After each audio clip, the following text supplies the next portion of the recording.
It wasn't easy.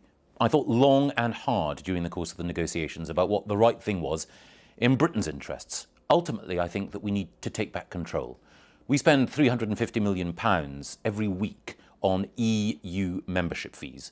We need to take that money back and ensure that it's spent in accordance with people's priorities here, on the NHS, on education and on science. During my time as a minister, I've seen all sorts of decisions taken by European politicians and European judges that I can't change and that people in this country can't influence.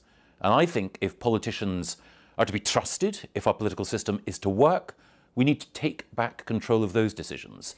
You were a very close ally and personal friend as well as political colleague of the Prime Minister. When did you tell him and how difficult was it to do so? I don't want to go into private decisions, private conversations. It's been incredibly difficult, but ultimately it's not about me, it's not about any individual, it's about this country. And the Prime Minister's been good enough to acknowledge that different ministers will take different views on this matter, and he's been very generous in allowing me to outline what I believe. Before I entered politics, I was sceptical about the European Union. As a result of being in office, I've become convinced that we would be better off out. I think one thing that is certainly uncertain is what would happen if we stayed in the European Union.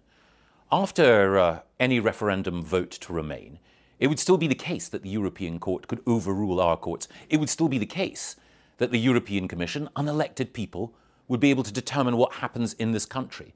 And we know that in the past, Britain's been successful as an independent, self-governing democracy. I don't think that we're too small, weak or powerless to be able to succeed outside. Quite the opposite.